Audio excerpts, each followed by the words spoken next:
3, 4, 5, 6. It looks like we have a quorum of attendees as well. So with everyone else here, I'd like to call this meeting to order. Thank you very much to everyone who is in attendance. Sorry, my brain's farting on your name. Serena, could you go through the rules of engagement for online meetings and then a roll call of attendees, please? Sure. Okay, good evening. My name is Serena Pearson, Marketing Specialist with Lawrence Transit. With me here is Adam Weigel, Transit and Parking Manager, and he will work alongside Mike Wazakowski to facilitate the meeting proceedings. Adam and myself will facilitate the Zoom portion of the meeting. This meeting is being recorded and broadcast on the city's YouTube channel and public access channel, cable channel 25. During the meeting, when you're not participating, please mute yourself by clicking on the microphone icon found on the lower left-hand side of the Zoom menu next to the video icon. When you're muted, a red line will appear over the icon. Muting your microphone during the meeting will make it easier for everyone to hear. You'll just have to remember to unmute if and when you want to speak. In some cases, we may mute or unmute people as needed to minimize distractions during the meeting. Please remember to state your name and title for the benefit of those listening remotely. You can turn your video on and off by clicking the video icon on the menu. For the purposes of this public meeting, please keep your video on when you are participating in the meeting. When you are not participating, it is okay to turn your video off. Just remember to turn your video back on when you are participating. If you're participating by phone, you can click *6 to unmute your phone. For those using Zoom, somewhere on your screen, you will see a choice to toggle between speaker and gallery view. Speaker view shows the active speaker, gallery view tiles all the meeting participants. And now I'll turn the meeting back over to PTAC Chair Mike Wazakowski. Thank you. Roll call, please, Roll call. PTAC members. Yes. Okay. Lance Fay. Like he is. I saw him online, but apparently he is off now. Oh. We'll consider him absent for the time being. That was me. Oh yeah. Yeah. He normally comes in person, so. Yeah. Yeah. Max Schieber? Here. Mike Wazakowski? Present. Nick Kuzmiak? Here. Alan Ackland? Here. Gregory Critchlow?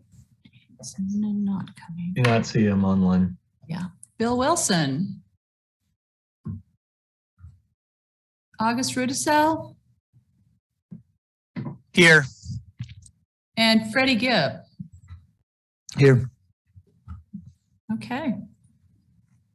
We have 6. Thank you very much. Yeah, that's 6 people, so we have a quorum.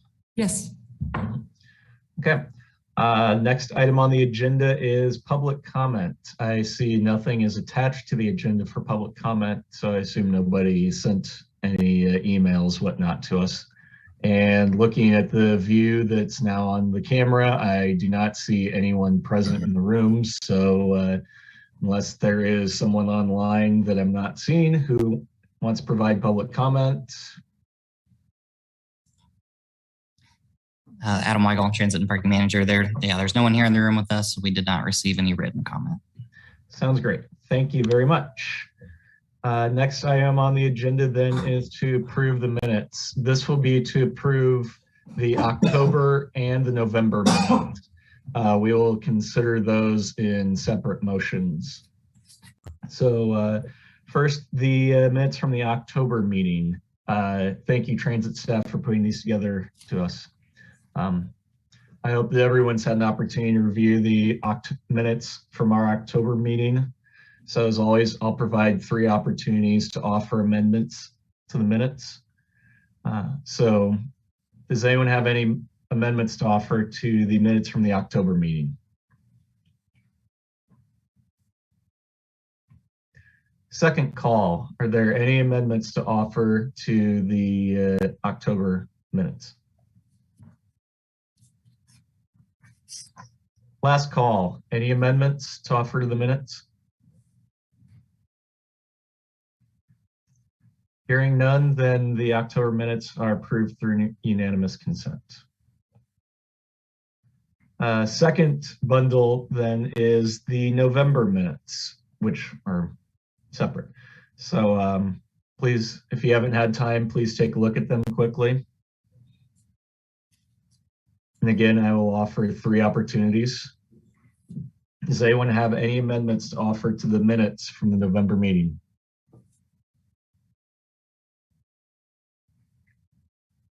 Second call, are there any amendments to offer?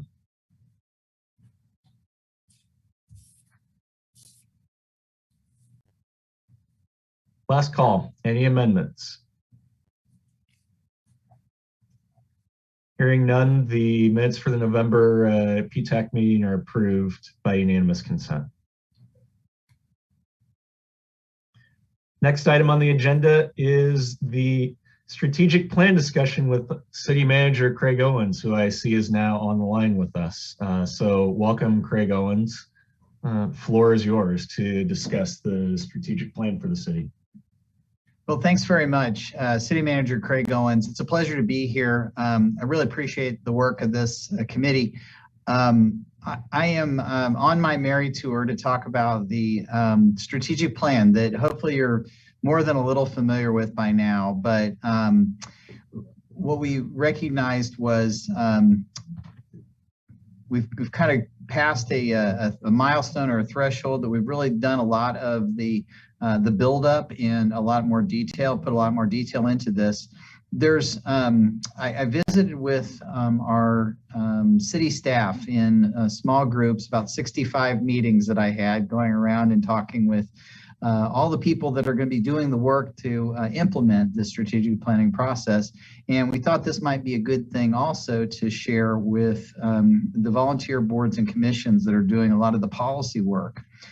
Because you have your agendas that are moving us forward, and the more that we can get that alignment and kind of give you context to what the community in the city are trying to do, we think the better the outcomes will be. And getting alignment is an important thing in any organization, but in particular a public organization that has such a wide variety of undertakings and commitments that it has. So I'm going to give you a little bit of background on how we got to this place, where the genesis of the strategic plan, how we created it as a community, and then kind of what are the key framework elements in there. And then I'll be really excited to dialogue with you and answer any questions that you might have at that.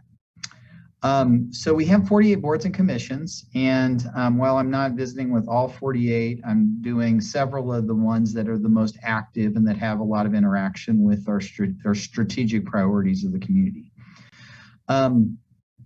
The beginnings of this, you may be familiar with the prior strategic plan. It was our community's first strategic plan that happened about 5 years ago, and it was kind of the blue document that you saw on the walls or in some of the city facilities. But what it did was it established the general idea of what a strategic plan is. So things that take a long time to do, that are difficult, and that take multiple steps in them. It's important to strategically put those things in there, understand why we're trying to do what we're doing, and communicate through a common plan of who's responsible for what and how do we get there. So that first plan was good in that it kind of articulated that, and it kind of got us used to thinking a little bit more strategically. So when we came to updating it and building the new one, there were some things that we thought we could do to improve on where we were. First of all, the first document was a really good document that was built by the elected leadership of the community with some staff input and a little bit of staff or a little bit of public comment, but mostly it was a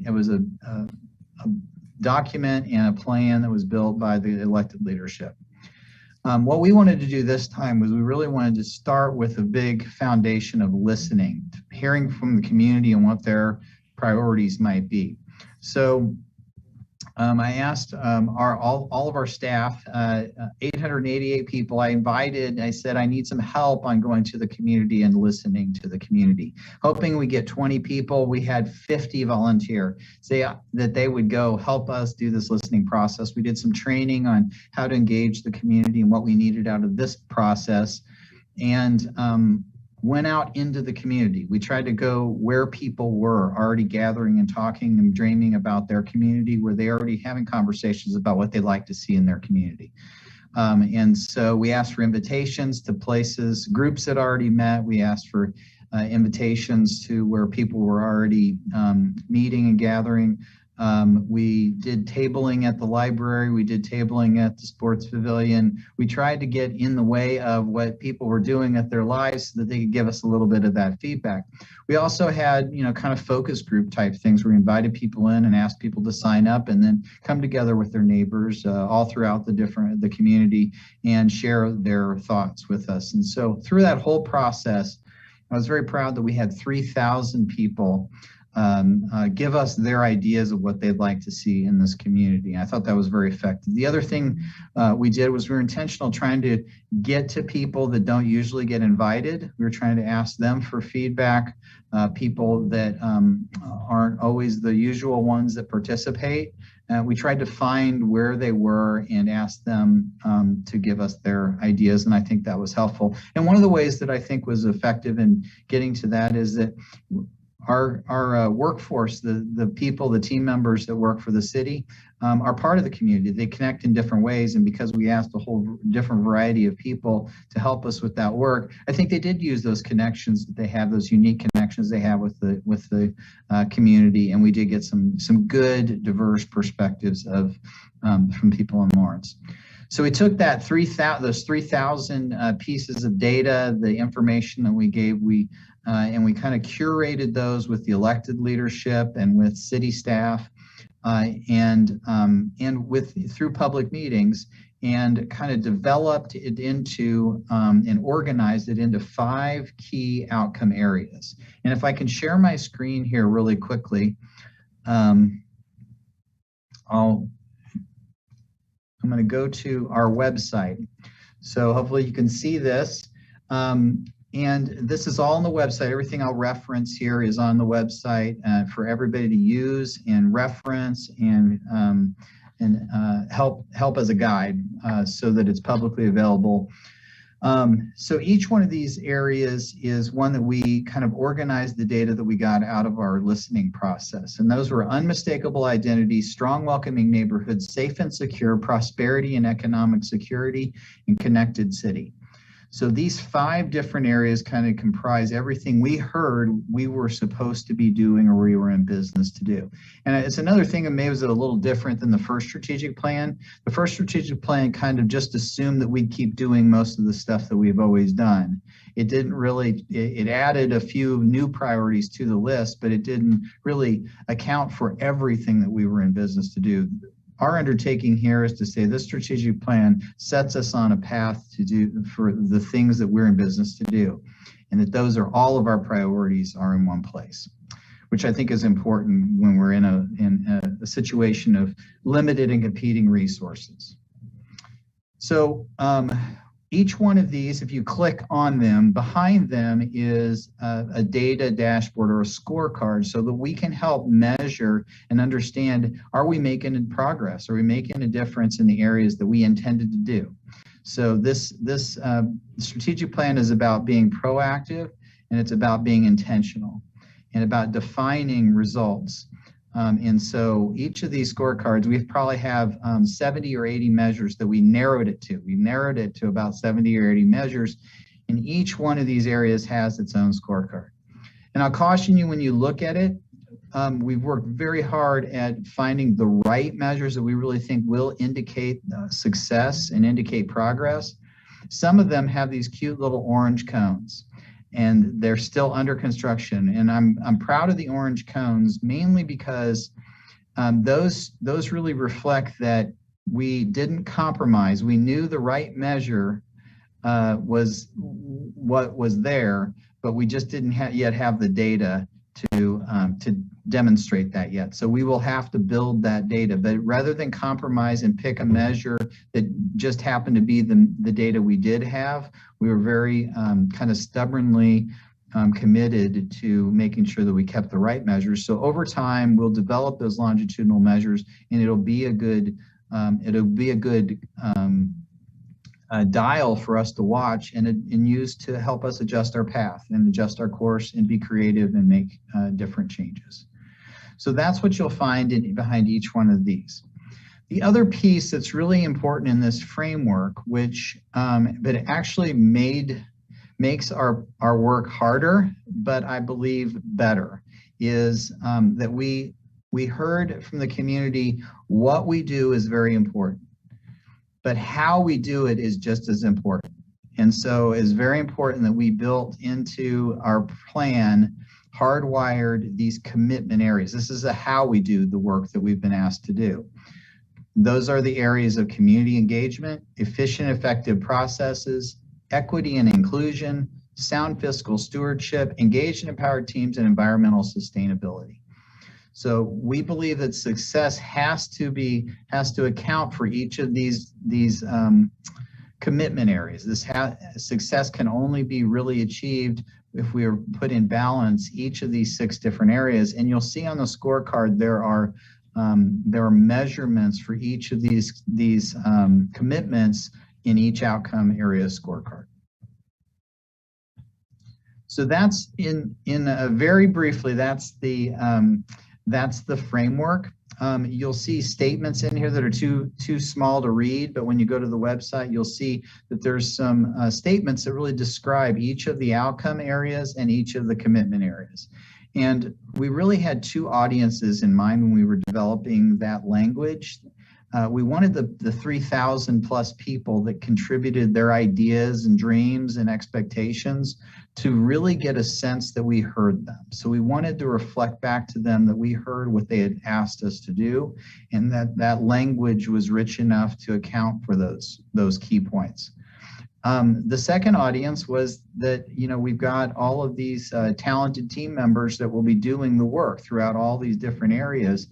And I would include you, the volunteers that are contributing to this through your policy advice and guidance, that we want you to understand this is what we're intending to do. This is what we're trying to achieve, so that when we go through our work, we can stay clear on the path that we're on. So I talk fast. And this is a summary of thousands of hours of work, obviously, that's happened through a lot of different people's contributions and efforts. But I'm happy to now kind of pause and answer any questions that you have. And I'll stop sharing. This is Mike Wazakowski, PTAC Chair. Do any of my fellow committee members have questions for City Manager? Yeah, this is Nick Kuzmiak, PTAC member. So, Hi, Nick. Craig, I know you just presented to us on MMTC last week, and I don't know how I missed double this. dipping.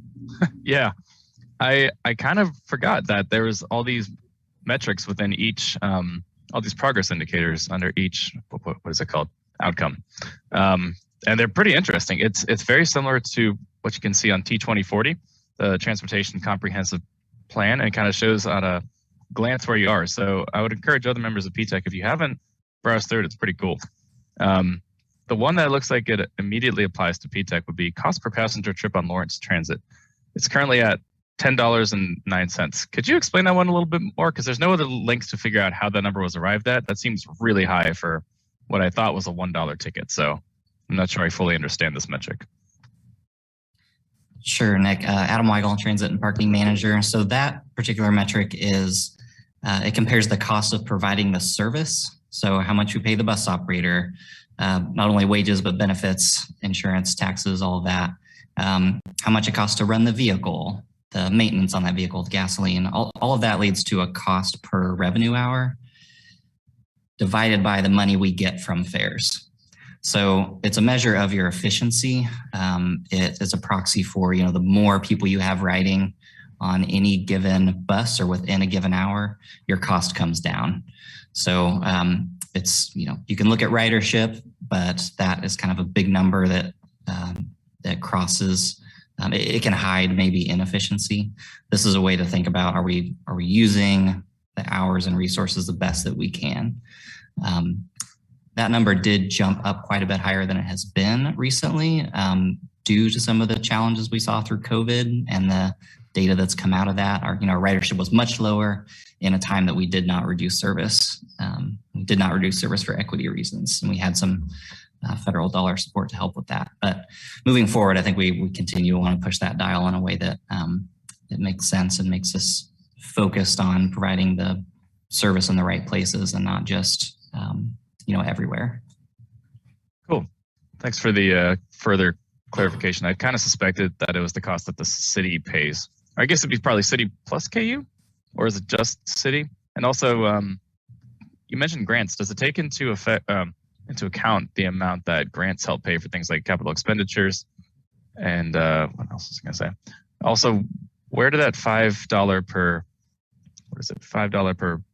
passenger ships benchmark come from? Is that a national standard, or is that just something internally that we've come up with? And if this is too much in the weeds, we can always do it some other time. But I do think it's probably one of the only directly transit-oriented metrics here.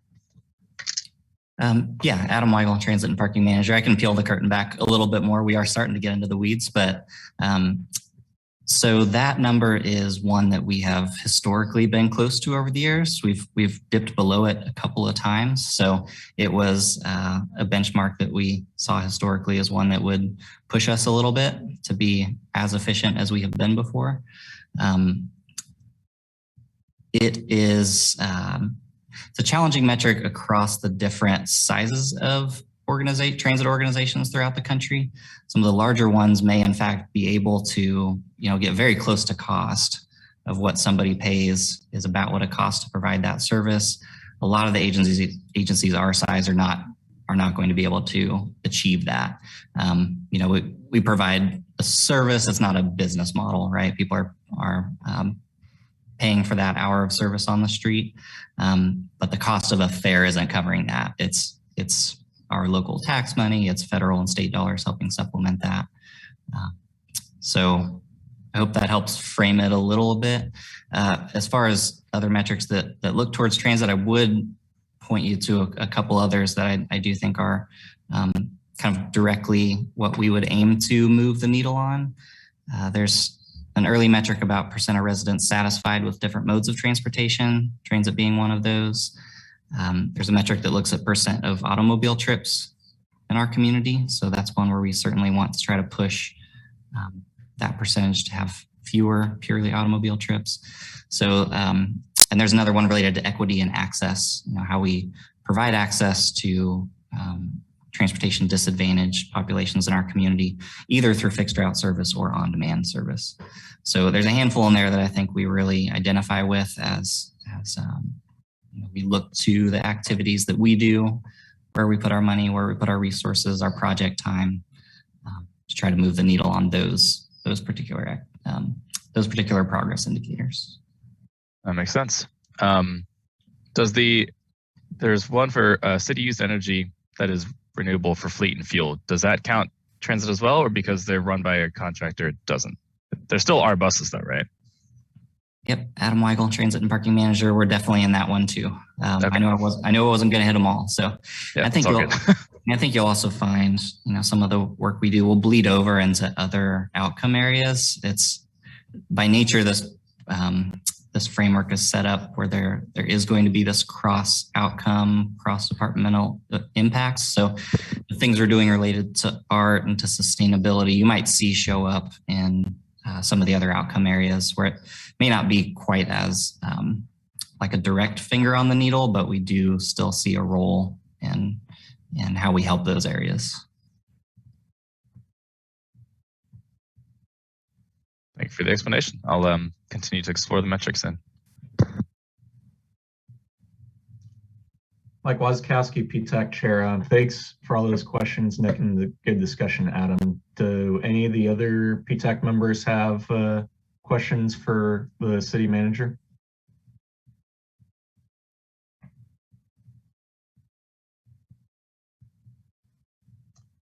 Okay. Okay, the only one that I really have, Adam, for you in particular is relating to that cost per passenger trip on Lawrence Transit. Obviously, one way to change that balance is how much or how many people we're able to convince to get on the buses. But that is inherently related to how much we charge people to get on a bus. I mean, I've seen studies that show that even charging someone a quarter to get on a bus is going to stop a sizable proportion of people from hopping on. So just back of the envelope, you don't have to have an answer, obviously, but what would be the impact of like removing fares from this kind of calculation? Where would we be at right now, do you think, if we didn't account for the revenue that we get from fares on this? Yeah, it's a good question. So Adam Weigel, Transit and Parking Manager. And you're right, there's two sides of that dial. One is that it's a revenue source. The other is that it can limit your ridership. So, I mean, I think we've heard from the community a desire to see what fare free means for us. And our group's committed to explore that, especially as we get into route redesign and trying to encourage people to get on some newly designed routes and new transit center and all of that's upcoming.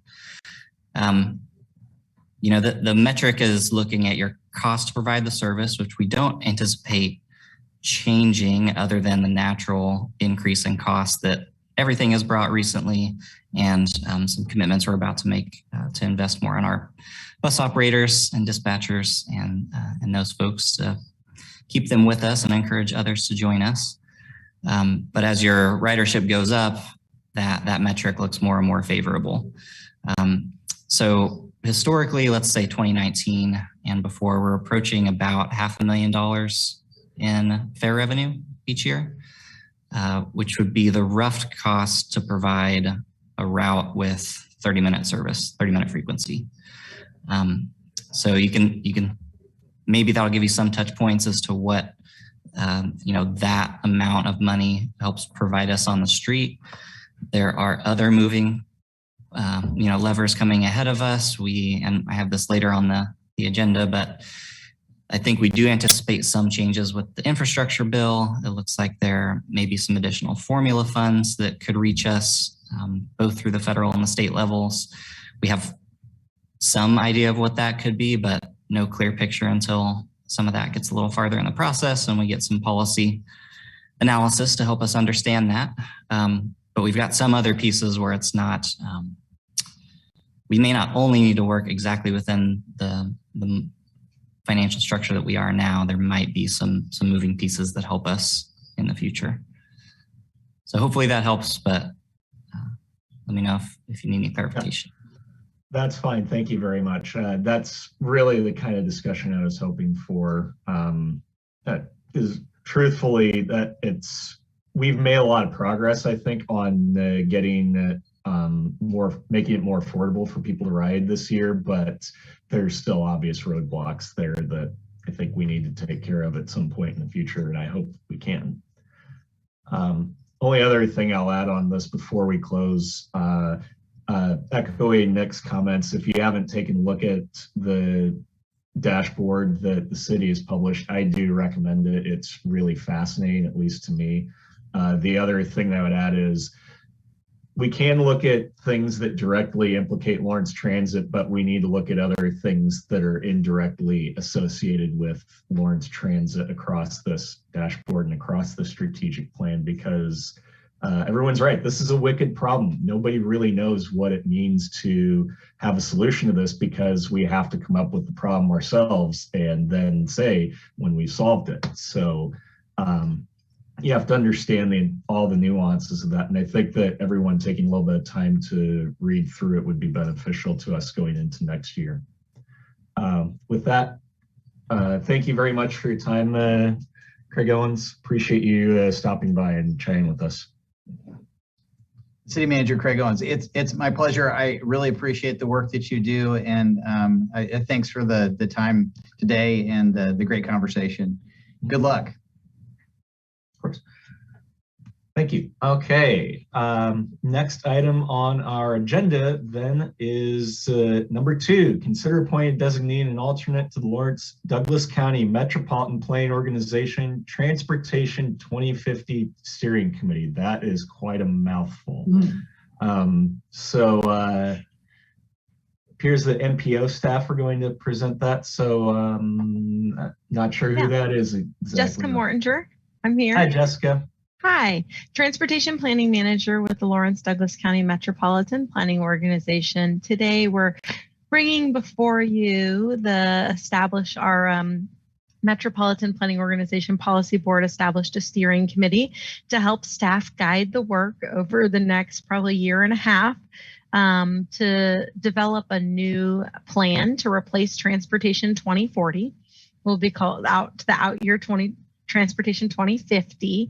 And that process looks at a multimodal melding of all of the existing mode-specific plans we have. So thinking about pedestrian plan, bike plan, transit operation planning, and then does some forecasting about projects. And we're looking for a representative from PTAC to sit on that committee.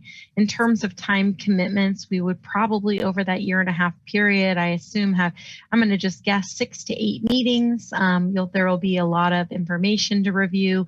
We will end up with a hundreds of pages document that reflects the community conversation that we have through public engagement, and also all of those plans in kind of a cohesive way to represent that plan for the next 5 years until we update it again, as we're federally required to do every 5 years. So I'd be happy to entertain any questions you may have, but we're looking for an appointment. Oftentimes we do an appointment and an alternate in case for some reason you have membership issue, like somebody's membership term expires, or if there's availability issues. We'll wait until we get the appointments of all of the bodies to kind of work with members to try to schedule a time that works best for everyone. I might add one thing, Jessica. So Yep. Adam Weigel, Transit and Parking Manager. For the few of you that are on other steering committees and groups right now, just a outlook on those responsibilities. Mike, you probably have one more meeting with us for the transit facility artist selection. I would imagine that responsibility would close. And then August and Freddie, we've got scheduled one more route redesign steering committee meeting before the year ends. It's very possible that might move till after the new year with some of the holidays, but I would anticipate one more meeting there before those responsibilities would close. So I guess just recognize that as you think about your availability to help with something like this, that hopefully some of the other things that you all have stepped in to help with should be transitioning out very soon. Thank you, Jessica and Adam. This is Mike Wasikowski, PTAC Chair, asking, do any of the committee members have any questions for Jessica about what the roles, responsibilities, whatnot would be for being on this committee? August Rudisell, PTAC. I'm just more curious about the content of the meetings. Is it a lot of just bylaw review or policy review, I guess? Is it a lot of interchanging or ongoing dialogue for where the city's moving as far as transportation? I just kind of get a feel of what the content of the meetings are. Sure, thanks, August. Jessica Mortinger, Transportation Planning Manager. The content is really high level. So we're writing basically what is federally required to be a fiscally constrained plan for the entire region. So we're looking at all of the revenues that are coming in for transportation, making projections about how all the systems are operating together. We're soliciting the community for input about things they would like to see or their satisfaction with different modes of transportation. And then we're coming up hopefully to pull all those strategies in some of those existing plans and identify other ones that maybe are unmet in those existing plans around ways that we should move forward. So often it's at a very high level. You can kind of take a look at the existing Transportation 2040 if you're interested. It governs everything from street classifications that tell us how we are constructing our streets, how that's tied into street design standards, to looking at funding in terms of programming and looking at like level of service on the roadway for future projected projects. It could be looking at transit impacts as part of that modeling too. We're going to try to pursue that. So it's kind of looking at the total picture and piecing that together. In the end, it's really about federal funding eligibility. So if you want to fund something that is in, like you want to fund a major reconstruction of a roadway, if it's not in the plan, then the feds are likely to not fund it. So they're really looking for consistency that you at a high level have identified stuff. So like our plan, you know, we're going to be probably for transit consideration going to be talking about zero emission vehicles, you know, like thinking about what we mean for that, or transit passenger amenities at a high level, or regional service in terms of things that in the next 5 years, we would really feel like we would want to work and make progress on. Hopefully that answers your question. It did. Thank you very much. Good question, August. This is Mike Wazakowski, PTAC Chair. Do any other members of the committee have comments, questions for Jessica? Nick Kuzmiak, PTAC. So I guess I'll start with, I am not going to be volunteering for this because I will, first of all, not be on PTAC next year, but also I do plan to take on more responsibilities in MMTC.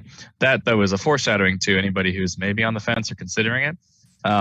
Yeah, it's a bit of a time, I guess a time burden, but T2050 is about as important, I would say, as Plan 2040, in that it is a really comprehensive view at everything that makes up transportation in Lawrence and Douglas County. So if you're enjoying what you're doing on PTAC, but feel like, I wish I could do more without maybe being on a full committee for a full year, this could be a nice kind of gateway into looking at our transportation system in a more holistic manner. So if you like things like metrics, for example, that we saw in the strategic plan, T2040 is chock full of them.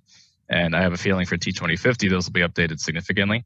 And they have stuff like, you know, the percentage of trips that are taken in a single occupancy vehicle, or I don't know, maybe there's something in there about transit coverage, I don't know. So if there's something that you feel like we'd like to move the needle on, or make a little bit more progress on than we might currently be, then this could be your opportunity to have some very useful input into that.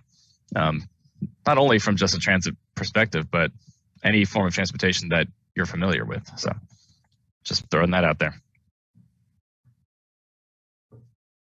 Thank you, Nick. Sorry to see you go from the committee, but I understand you got limited time and need to focus your efforts. So kudos to you and good luck on that. So thank you. And again, Mike Wazakowski, PTAC Chair, asking, do any other members have comments or questions about volunteering on this committee?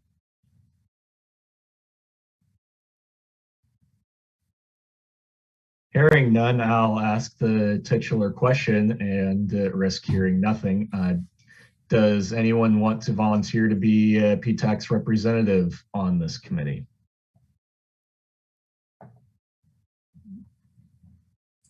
This is August Rudisil. I'd like to volunteer as the PTAC representative. Thank you, August.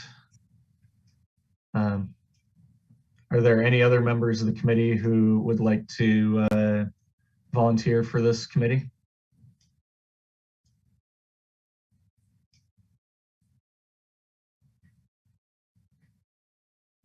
Okay, hearing none, you know, that's a good sign. August, I think you will be a great representative for us. Since we need an alternate, I'd like to offer myself up again.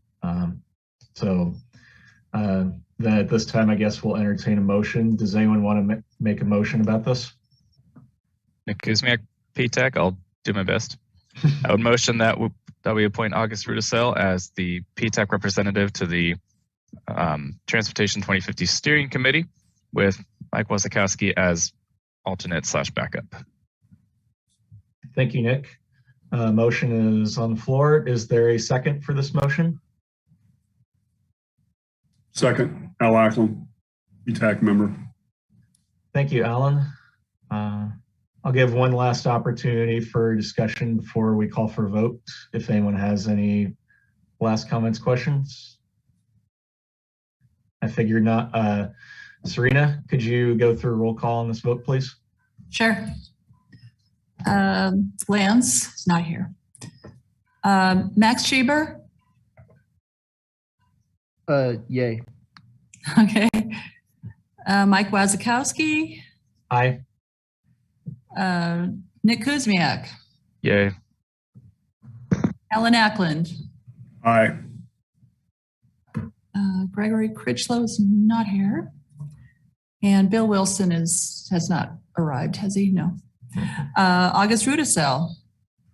Yes. And Freddie Gibb? Yes. Oh, you're here. Okay. Yeah. Sounds like a unanimous 6-0 vote. Yes.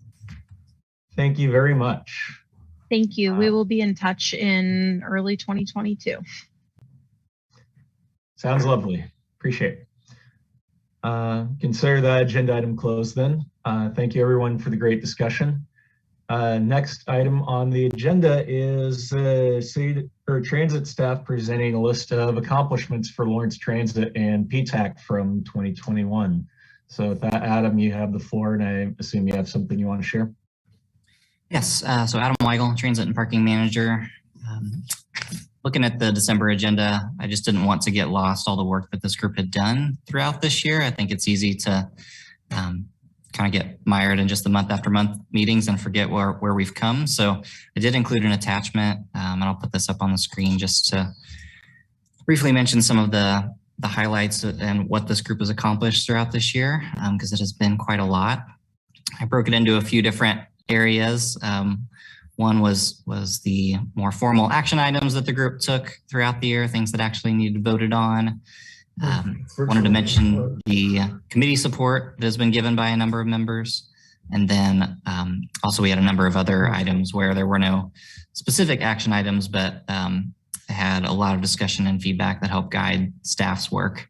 So to call out some of these, we made a lot of progress with the support of this group related to low or no emission vehicles. We got support from this group on another low-no grant application that was awarded. We're waiting to hear back on the Access Innovation and Collaboration Grant through the state that this group supported and wrote a letter of support, but I believe we'll get good news on something out of that group. I'm pretty optimistic. And then we will see on the Bus and Bus Facilities grant application if we're able to get some additional electric buses through that.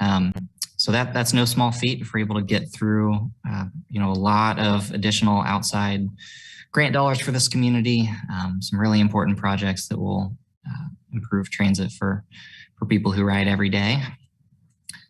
Obviously, the transit facility project has been in the works for close to a decade. This group helped move forward, selecting an engineering firm.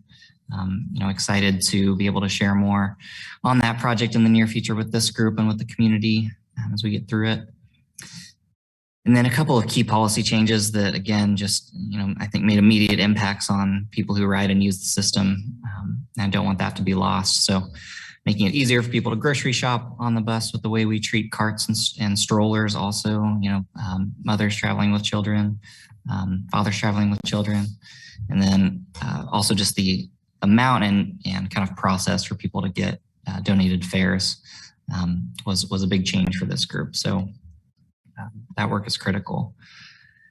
Mentioned August and Freddie on the route redesign steering committee. That's been, close to a year-long group of meetings. We've had some extra meetings put in there as we've compressed some of that work towards the end of this year. So you both have committed a lot of time. It's very much appreciated for a really complex process. It is not simple to redesign an entire bus system and all the routes, and your thoughts on that has been really important.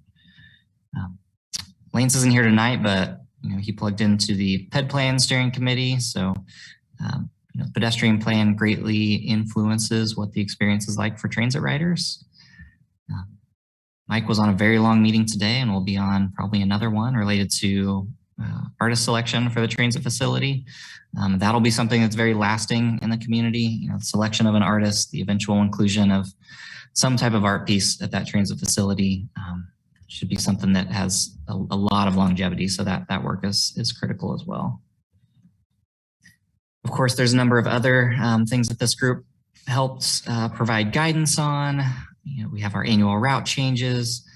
Mobile fare, which just launched a couple of weeks ago, is a big deal for our community. It's not something that every agency our size has. So, even looking towards potential for fare-free service in our future, having this group still provide enough guidance to get us through.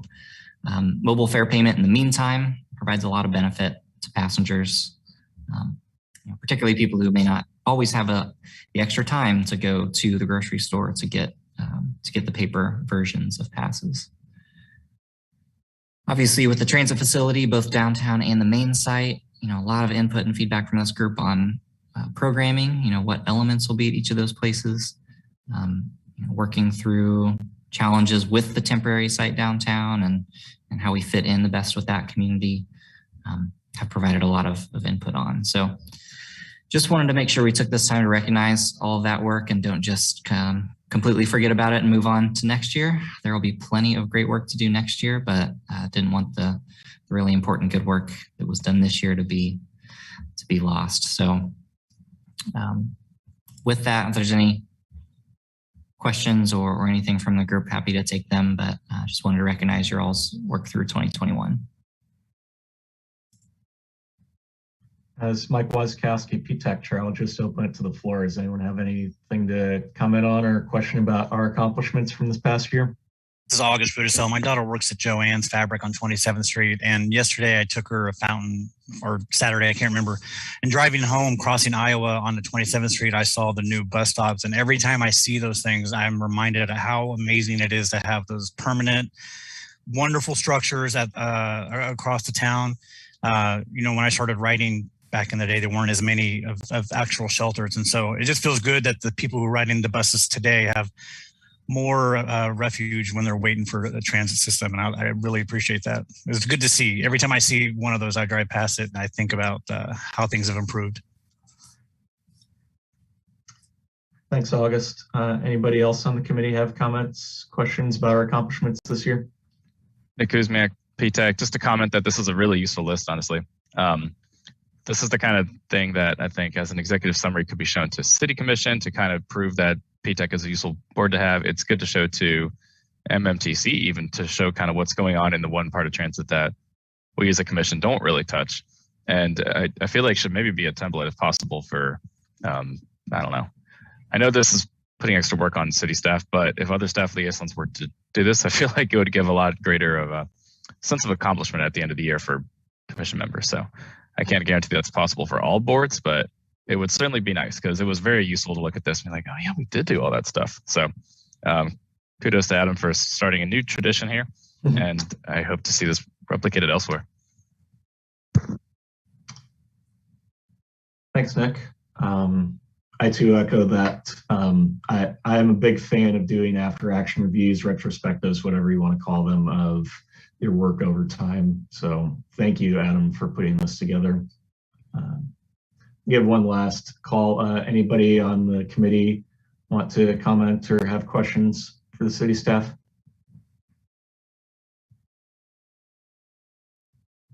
Okay, hearing none, thank you very much. And we will go on to next item agenda, which is under PTAC member items.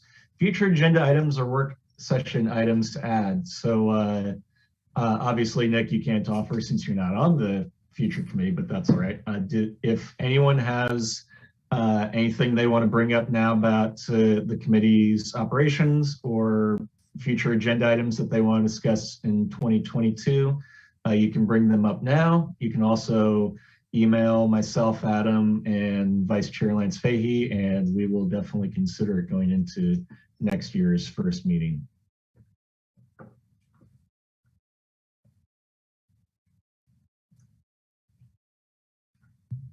Any comments, questions, concerns? Okay, thank you very much. Next item on the agenda then is an update on the pedestrian plan, which is unfortunately Lance Fahey to provide an update, and he is not here. Adam, do you have any knowledge of what's been going on in the pedestrian plan that you can share with us? I see Nick coming off mute, and he's probably the better vehicle to help us deliver that message. Nick Kuzmiak, PTech. I'm the second best vehicle here, so Jessica probably would have been the best, but it looks like she signed off. So, me and Gregory and Lance are all on this. So there's a lot of PTech and MMTC representation, which is helpful because, pedestrian travel does come under our purview quite a bit. So I'm going to do my best to kind of recap what we did last time, but essentially November 18th was our final planned meeting. There will probably be a couple more in the future, but at this point we've gotten to, let's see. So there was a survey that MPO staff and I believe other city staff and even some pedestrian plan committee volunteers basically sent out all over town and did a whole lot of tabling at various events per our suggestions, and they were good ideas, and we collected a lot of information. I don't recall how many responses, but it was definitely in the hundreds, so that's something. Let's see. There were 565 responses overall. So we got a lot of good information about, visual preference of sidewalks, types of streets, a lot of interesting comments, and some suggestions for, for example, what's the worst intersection you can think of, what's the best, and what are your priorities for where sidewalks should go and how crossings should be. It's a really interesting set of survey results, so I'm going to share that in the comments if that's possible, and then if you're interested, I'll share it to Adam here. Was that the worst intersection as a pedestrian? Yes. I believe most people who responded were frequent pedestrians, so it's not like we have a whole lot of people who never walk. But in general, I would say there were some particularly interesting results in there that a quick read through will show you. Like, for example, pretty much there's a vast majority of people do believe that most streets should have sidewalks on both sides of the street. And the smaller the streets, the lower that majority gets until we get to neighborhood streets, where only slightly more than half of respondents thought that we actually need sidewalks on both sides of the street. Let's see. I'm trying to think what else is of interest here. The next step is, I believe there is an action list based off of previous discussions with the public, and so I guess I'm trying to kind of ad lib here as I read the minutes. All right, I forget exactly what the action list was all about, but I think the most important thing is that the draft pedestrian plan is coming out next. So staff is going to be working on that over the next couple of months. And I think sometime in the mid to late spring, we're going to see a draft of that, and the pedestrian plan steering committee will have a part in reviewing it and making recommendations and kind of checking to make sure that everything we thought should be included actually was included. So anyway, it's been a really interesting project so far, and I'm grateful for the opportunity to be a part of it. I would encourage everybody, if you need some light bedtime reading, to check out the results of that survey, because it's pretty interesting and it does have ramifications for transit as well. Thank you very much for that improvised delivery, Nick. Really appreciate it.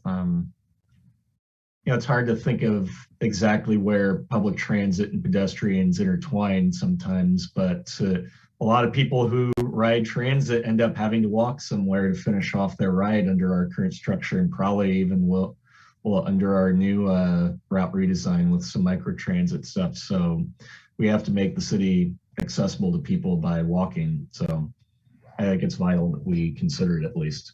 Yeah, and I mean, technically every trip is multimodal, unless you truly are going from parking garage to, like from door to door. Every trip is a multimodal trip. So it's important that all transportation users of all types kind of have input to the plan and understand what's kind of going on. So do any PTAC members, other than Nick, have questions about the pedestrian plan?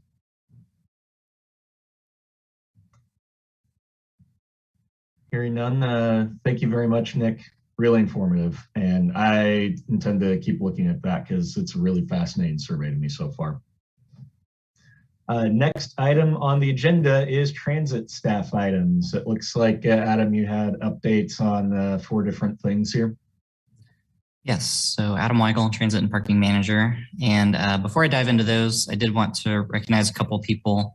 Nick, just did want to thank you for your time on this group. As you head out, you've been a good voice, asked a lot of great questions. So it'd be good to see you have a little more time on the other committees and groups you're a part of to dive into that. But we really do appreciate the work you've done with us. Thanks. It's been a good run, I think. And then I did also want to thank Serena Pearson here in the room with me. Serena is retiring from her position with the city. She'll be leaving us this Thursday, so it's coming up quick. And we've been working to find out how we adjust without Serena here with us. But just wanted to thank her and for her help with this group and for everything that we do. And her work with the community has been really important for the last several years. So give an opportunity for this group to say thank you, virtual round of applause, that sort of thing. Serena, it's difficult to think of who will be able to replace you. You're Oh, yeah. So thank you very much for your tenure here. Thank you. Thank you so much. All right, so I will, I'll dive into these other items. So we do have, a couple of our larger projects as we get towards the end of the year, making some adjustments on how we move forward. And I'll start with the transit facility. I'd hoped to have some updated site plan, floor plan renderings to share with you this month. Those are still kind of an active iterative process right now as we work through those with our engineering team and with KU.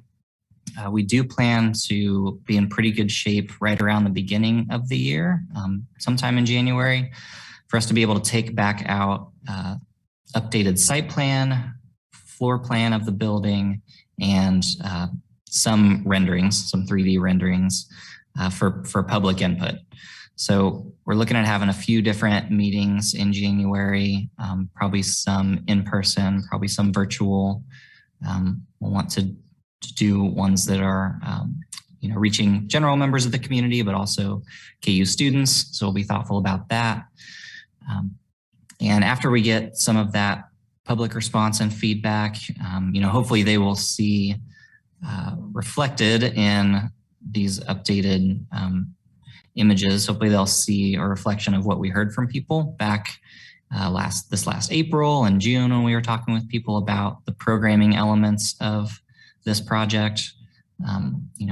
The types of things people want to see in the facility, places to sit, indoor space, restrooms, lobby, components for bus operators like a break room, things like that. There's how does bike access work to and from the site, pedestrian access, since we just talked about that. Hopefully a lot of that stuff will be reflected in where we've come for the development of this. But in January, we'll get some thoughts and feedback from the public on how it's shaping up. And then we'll be able to bring that to this group and also to the city commission to reflect on what we've heard and where things have come from the public as we keep moving through design. A reminder that because this project is on KU property and it will be actually transferred to KU endowment before we build a facility on it, since it's going that route, it's not going to go through the normal city development processes through the planning commission and things like that. Certainly we'll still, any adjacent KU and city property aims to follow the same city code and expectations, and KU has design standards. So there will be a lot of eyes on this as far as review and engineers and ADA considerations and all the things you'd want to see out of a good public project. But since it's not going through those normal planning processes, we're finding kind of hopefully the right way to get it in front of the public at appropriate times and then back to you all and sharing that back with City Commission. So that's where we're headed with some of the next steps of that project. Timeline as well is tightening up. We are all but, well, we are 100% certain to not have a facility ready by August 1st of 2022. There is a slim chance we could have the site ready to bring buses on and off it in August of 2022. Now, in discussing with our engineering team and others, KU and internal staff, more and more reluctant to kind of push to open a site that is not complete. we're going to be asking people to adjust to route redesign when this facility opens. And, it's, like I said, close to a decade in the making.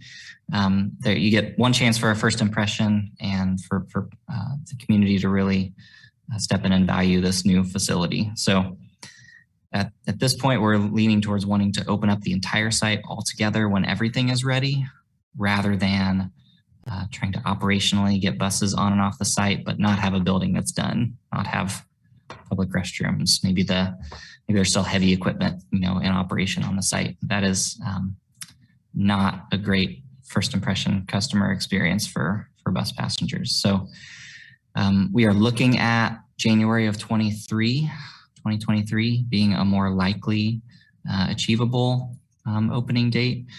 We also have concerns related to just inflated prices of things right now, steel and concrete and things like that, that trying to get that stuff on site and ready in August could be something that we likely can't afford in project budget. And pushing to 2023 maybe allows us to fit a little better with our resources. So, obviously in an ideal world, we'd like to be still aiming for that August date. That's, beginning of a semester is a nice time to be able to open something new, change routes. And January is less ideal, but maybe something that we have to adjust to. We only get one chance to build this new type of facility, so we just want to make sure we do it right. But with that, I'll probably pause and see if there's questions related to that project. It's August Budasel, PTAC. Is the downtown portion of this whole project going to be splintered off into its own, or is it? I was just kind of curious on how that's going to continue. Yeah, that's a good question. Adam Weigel, Transit and Parking Manager. So we advanced last month at City Commission. We advanced the next scope of work for the downtown facility. It is going to be on a different timeline. We'll likely be doing public engagement most of next year related to that project. Then design work would start. So you're probably talking about the following year. Could be August of 2023, could be January of 24 is a more likely opening date for anything downtown, because we got a lot of work to do leading up to identifying the appropriate site before we can go full speed ahead on design and construction. So it does become a pretty separated project.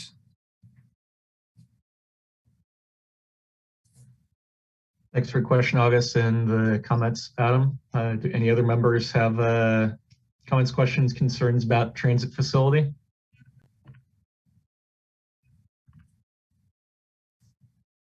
Okay, route redesign. Adam Weigel, Transit and Parking Manager. So I alluded to what implementation of this might look like. I do think there's still, we've got work to do with KU still on exactly what we're comfortable with as far as route changes if that were to happen, not on August 1st of a year.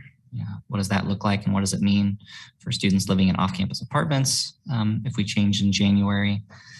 I do think there's the general goal that if off-campus apartments are connected to campus today, they would still be connected after route redesign. But I think we'll need greater clarity on what our final proposed scenario looks like before there's comfort in really knowing exactly when route redesign is implemented across both city and university routes. We are moving forward on collecting a lot of comments. I believe we had 244 respondents to our survey on the 2 different scenarios. And that was both using the Lawrence Listens online platform, but also hundreds of discussions with people we had on buses or at the bus platform, at some of the events that Nick alluded to, teaming up with the pedestrian plan efforts, doing tabling events at places like Just Food and other community centers, the library. getting input from people on how they use routes today, what they'd like to see from future routes, and all of that input, 244 respondents. There were, I believe, 555 unique comments we got from people. Digesting that into a final recommended scenario. We're working with Foursquare, the consultant, and KU on what route structure would work for both of us in a final recommended scenario. And Foursquare will be starting to assign frequencies, span of service for all these different routes, so that the next time we come back out to the public, we have a lot clearer picture of what route redesign means for people.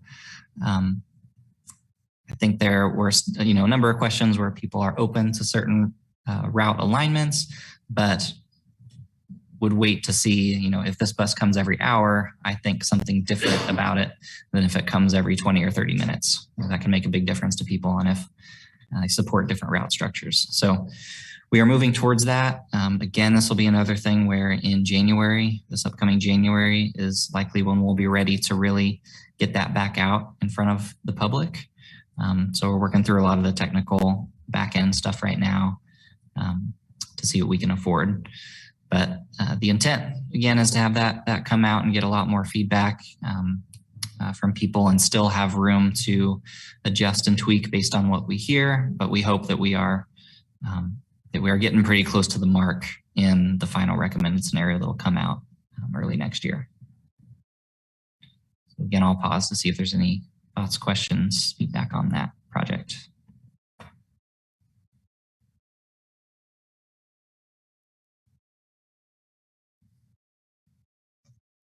I hear none. Thank you for that, Adam. Right. Next, so mobile fare payments. Yes. So this one will be brief. Adam Weigel, Transit and Parking Manager. We had mobile fare payments go live shortly before, week before Thanksgiving.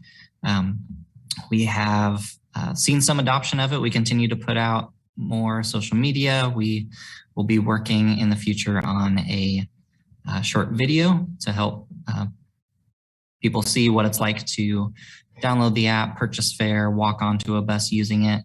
I've been using it some myself to get used to it and get the operators seeing it. But what we hear from operators, it's been working well. We have just over 30 unique paying passengers who've used it so far. So adoption's starting to creep up, and I imagine as people hear about it more, we'll see more adoption.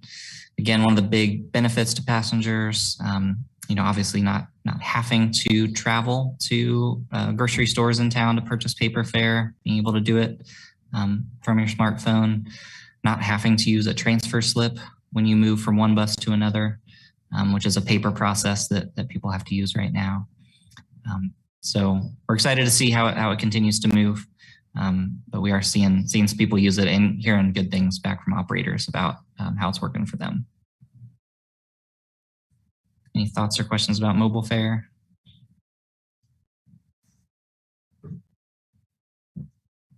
Right. And then last item on the list is infrastructure bill and funding impacts. I alluded to this in the strategic plan and that we don't have a lot of detail right now, but it does look like they're projecting there is an actual 34% increase in formula funding. Now, whether or not we experience that exact percentage increase in our apportionment is yet to be known. So we'll learn more about that. That would be a very big deal to us. That if we got the straight 34%, that's about $750,000, about $750,000 more in formula funds each year, which could go a long way towards efforts for fare free without reducing service. Could be invested in greater frequency. Could be used for a lot of different things.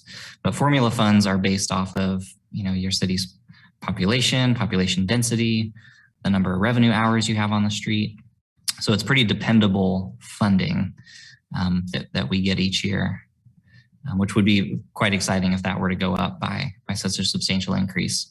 Those operational dollars are the hardest dollars to figure out how to increase. You have to find new funding from somewhere.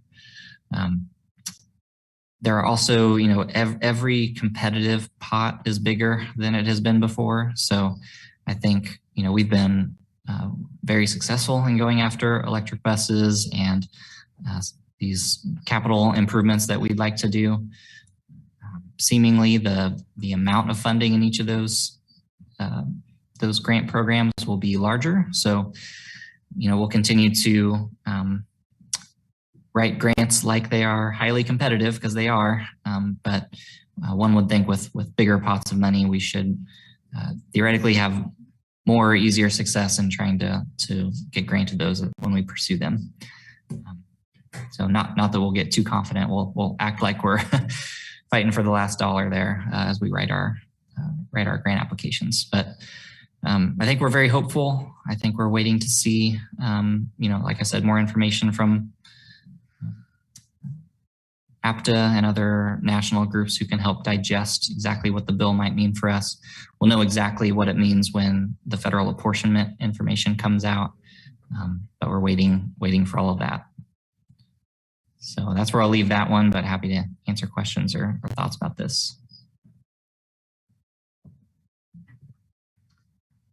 I just generally appreciate the idea that we can get that much more money and have, I would assume, increased odds of winning grants in the future. So it makes it a lot easier for us to realize a lot of my goals for our transit system. Any PTAC members have comments, questions, concerns for Adam about that news?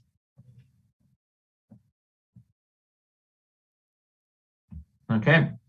Well, that is the last item on the agenda for this meeting, which is the last meeting for this committee in 2021. Just want to thank everyone who is here today, especially the PTAC members who've been here for most of this past year, meeting remotely, trying to guide something in a really odd environment. So thank you very much for your time and effort in doing so. Already said this, Nick, be sad to see you go, but wish you good luck with MTC and what else you're doing. Hope you have good things ahead for you. And for those of you who are going to continue on PTAC with myself and Lance Fahey next year, our next meeting will be on January 10th. I presume it will still be remote. I know that the City Commission has flipped to starting to do stuff in person, but I haven't heard anything about guidance for city advisory boards changing yet. So I'm kind of loath to even think about that. Yeah, we should plan on remote. Perfect. Thank you for confirming that, Adam. So with that, unless someone else has something really burning hot that they want to get off their chest, I'll give you 5 seconds. Okay. Meeting is then adjourned. Thank you very much, everyone, and we'll see you in a few weeks. Thanks, Mike. Merry Christmas all. Bye, team.